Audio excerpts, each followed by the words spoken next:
Welcome to another video from ExplainingComputers.com. This time it's our December 2023 channel update. Yes, it's update time again, time keeps flying on by, and in fact this update marks 8 years since I started posting weekly videos on this channel. As I just said, time, it keeps flying on by. So what am I going to talk about in this update? Well, I thought I'd start out sharing some channel news, positive news. It's been a good year for the channel. And then after that, I thought I'd reflect on some of the big themes that have been going on in computing, what's been happening in computing in 2023. And particularly those things that relate to the channel, but also a bit more broadly. And of course, what's been going on in 2023 may well influence what happens in 2024 and what I make videos about in 2024. Talking of which, we'll finally have a section called Coming Soon, linked to videos I'm pretty certain are going to be, well, coming soon on the channel. Although, having said that, I note that sometimes I start working on a video and it takes a while to actually get made. For example, recently we had a video called Explaining DNS, the domain name system. And I started writing the script for that video. In fact, I pretty much finished writing the script for that video about 4 years ago. It took quite a while to get to screen, but that doesn't normally happen. So you now know what's going on, so let's go and get started.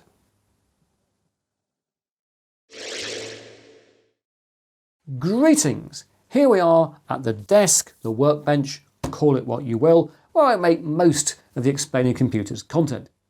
And as usual, there's lots of things around. There always are lots of things around here as things get made.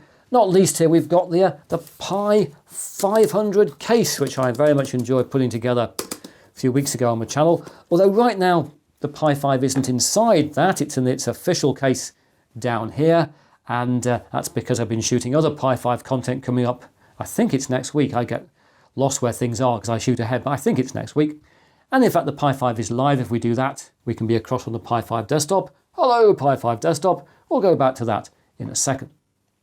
Because what I want to talk about in this part of the video is how the channel has been doing well in 2023.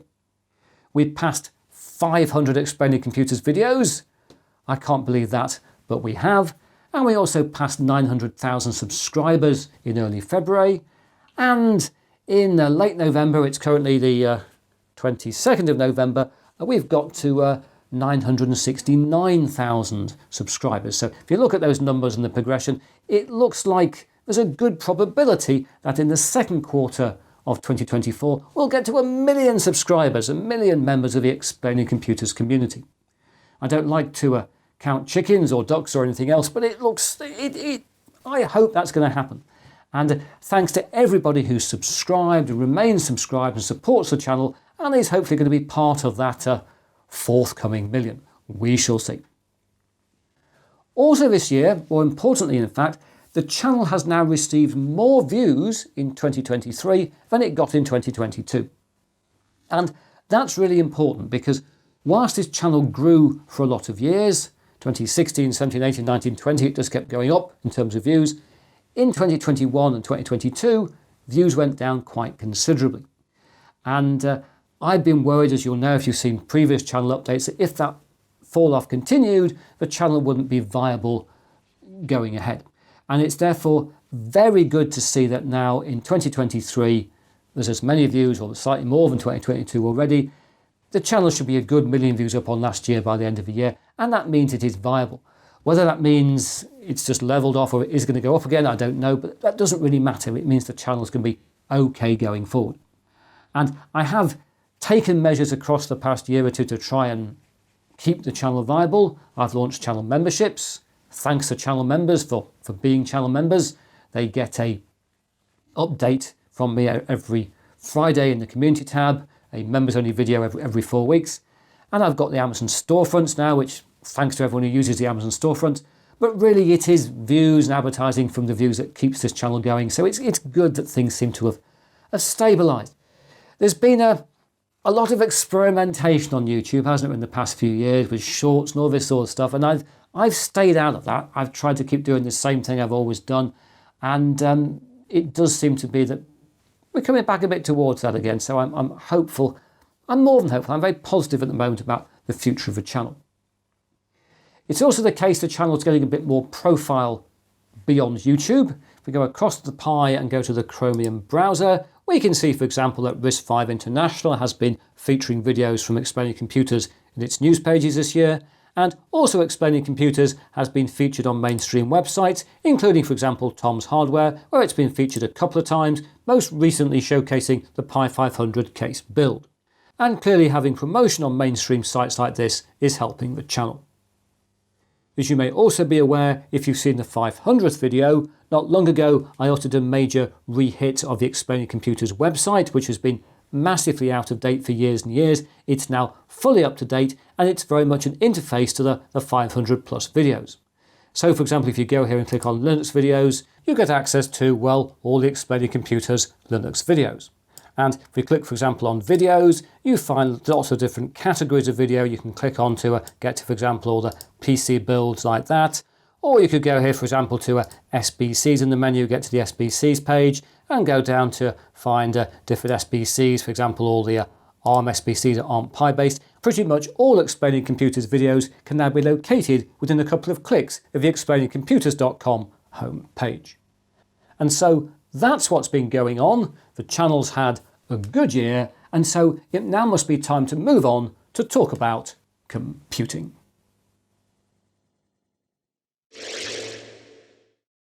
So, what's been going on in our favourite industry in 2023? Well, you don't need me to tell you there's been a lot of focus on artificial intelligence, particularly on generative AI.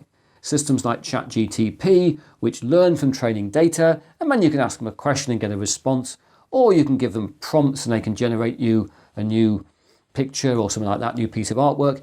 And that, of course, has raised a lot of concerns amongst people in the media, amongst content creators. And indeed, you might have seen that recently YouTube's put something out on this. Let's take a look over in the browser, our approach to responsible AI innovation. And apparently in 2024, YouTube is going to start flagging synthetic content. There are going to be new content labels, so we'll know if we're watching content created by artificial intelligence. It'll be very interesting to see how this plays out in 2024. This said, personally, I think one of the most significant things to happen in the AI and related space in 2023 has been this: the opening of RoboFab, the world's first factory for making humanoid robots, a factory of agility robotics. And once this gets to full capacity, it's going to be able to make 10,000 humanoid robots a year. And if you're thinking, will they use humanoid robots to help build other humanoid robots? They will. The robot they're making is called Digit. There are loads of videos on Digit's YouTube channel, or the Agility Robotics YouTube channel, which tell you all about it. And I do find it very interesting that in 2023 there's been so much focus on generative AI, its impact on the media, all that type of stuff, when this is by far the more important development. The creation of machines that can work alongside us in the world, that's going to have a far greater impact. In terms of this channel, am I going to start making more content on AI? Possibly. I don't know. I've tried to make videos here in the past about AI. Well, I have made videos, but they've not been popular. And I'm still trying to solve the conundrum of why it is that AI is so popular, but Explaining Computers videos about AI aren't popular. I will try, I'm sure, to keep trying to crack that one in 2024. This said, content that has been popular on this channel in 2023 has been content about mini PCs, the rise of small form factor hardware. And clearly in business now, so many desktop computers are small form factor, and increasingly it's the case also in the home. And as I've discussed on this channel, this is creating all sorts of debates in the SBC marketplace, because today the cost of SBCs like, say, a Raspberry Pi 5, once you've added in the cost of a case and a power supply and storage and things, they are becoming more expensive, or at least about the same price as the lower cost mini PCs.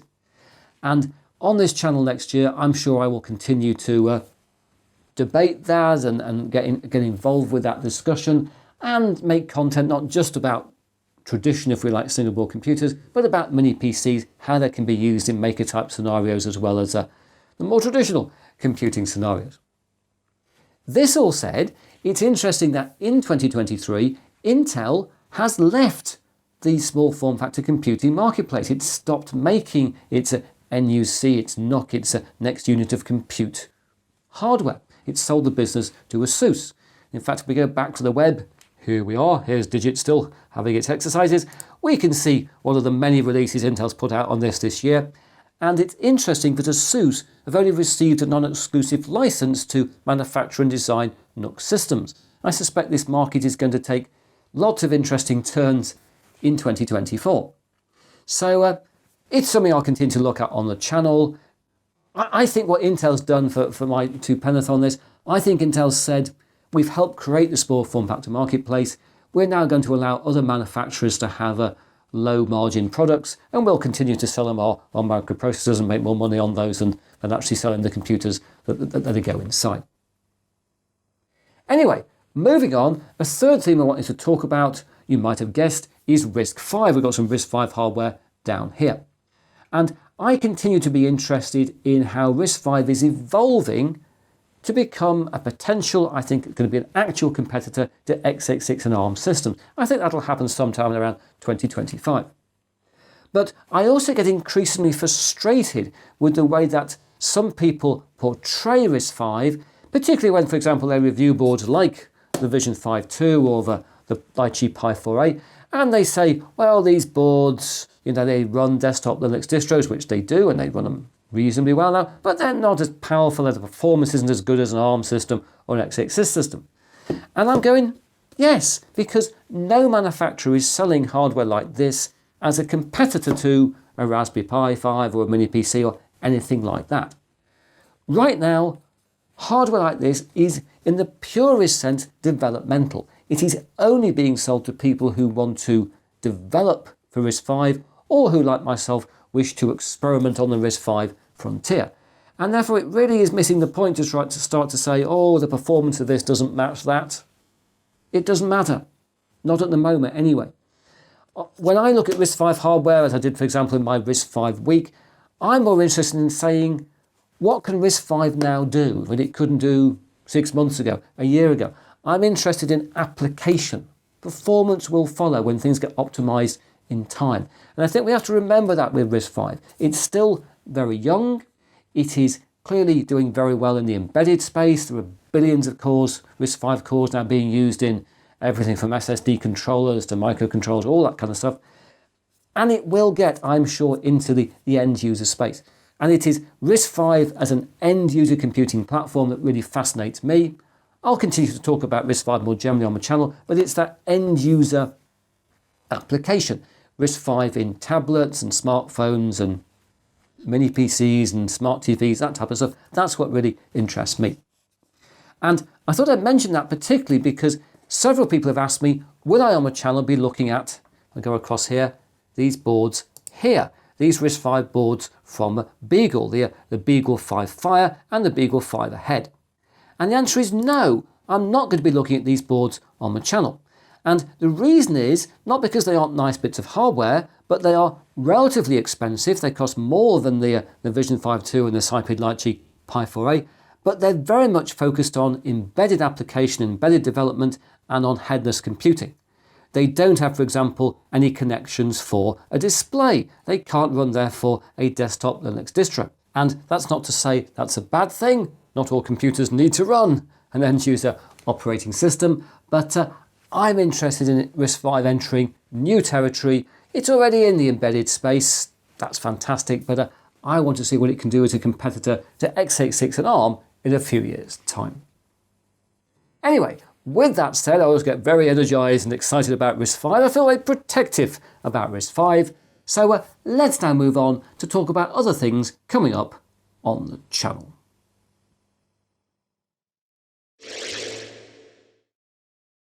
Right, I've now moved from my production space to my pre- and post-production space, or in other words, I've moved to the desk where I write and prepare and edit Explaining Computers content.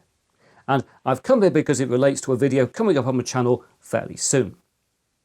As you may know, I use two computers at this desk. One is a tower down on the floor here, very, very old case, probably 25 years old now, something like that. But inside it's an i7, and that's used for all my video editing, 3D graphics work, things like that. That does run Windows.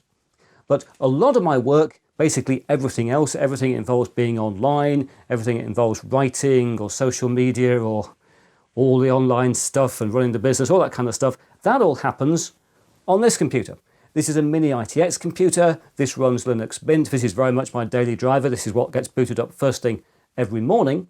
And it's been a good machine for a long time. It was built in January 2014, according to a note I wrote myself up here. Although it's given me a few problems in the past couple of years, not least with networking. It's been intermittently going online, at least it was intermittently being online for a little while, and eventually it stopped going online. And but I remembered it had two Ethernet connectors on the board, on the motherboard, so I switched to the second one and it's been working fine ever since. But I've been nervous since then that there's something, the motherboard isn't as happy as it could be.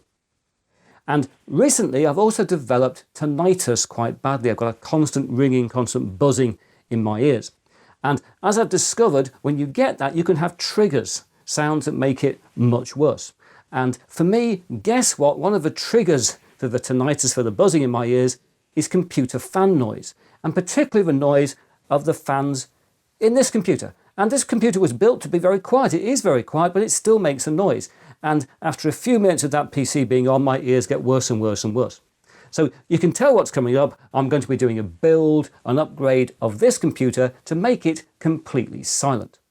And I think I'm going to do that by using a passively cooled N100 mini ITX motherboard. Not quite sure yet, but that's probably what I'm going to do. And I'll cover that in the video on the channel, I would strongly guess in December 2023, which is this month. Also coming up, I know next week's video is about Raspberry Pi 5 cooling, various different cases and things and cooling solutions. That's already shot and in the bag, as it were, so that's definitely coming up next week. And looking a bit further ahead, looking into the first half of 2024, I think we're going to see quite a lot of operating system reviews because there's lots of important things going on, or going to be going on in the world of operating systems. Not least, we're going to get, I'm pretty certain, Windows 12, or at least a pre-release version of Windows 12 in 2024, so I'll look at that. And we're going to be getting Ubuntu 24.04 in April, a new version of Ubuntu. And following that, probably in the summer of 2024, we'll get a new version of Linux Mint, which I think is Linux Mint 22, if my memory of the numbering serves me correctly. And before then, we're going to be getting a new version of Zorin OS, Zorin OS 17, which is due out either late 2023 or maybe early 2024. Their website currently says it's due late 2023, but they're working on a release when ready rather than release to a date schedule, which is clearly a very good thing. So what this means is that my three favourite Linux distros, Linux Mint, Zorin OS and Ubuntu, are all getting a major new version in the next sort of 6 to 8 months, and of course I'll cover all those on the channel. Also in terms of operating systems, it looks like we're going to get a desktop, a PC version of Harmony OS. I forgot it was for a second there, Harmony OS in 2024. And you may know that Harmony OS has been developed by Huawei, who first developed it for smart TVs, and it's been moving towards phones and tablets. But it looks pretty certain we're going to get in 2024 the desktop, the PC version of that. And I know there's a lot of politics associated with the Harmony OS because it was created in part because Huawei can no longer access Android. But regardless of the politics, if there's a new PC operating system out there, I want to cover it on the channel. So that's the kind of thing that's coming up in addition to the sort of RISC-V stuff and mini PC stuff and stuff I was talking about in the last part of this video. And of course, there will continue to be what I call the classic Explaining Computers videos, the explaining something. They'll continue to run because they've done quite well in 2023. They'll continue into 2024. And if there's a particular subject you want me to cover, let me know down in the comments section. But now that's it for another video. Thanks for supporting the channel. Thanks for watching. Thanks for subscribing and liking and commenting. Thanks if you're a channel member. Thanks if you've given me super thanks. Thanks to everybody who's become a member of the Explaining Computers community. And I'm now giving you a completely different ending to my normal videos, but regardless of that, I hope to talk to you again very soon.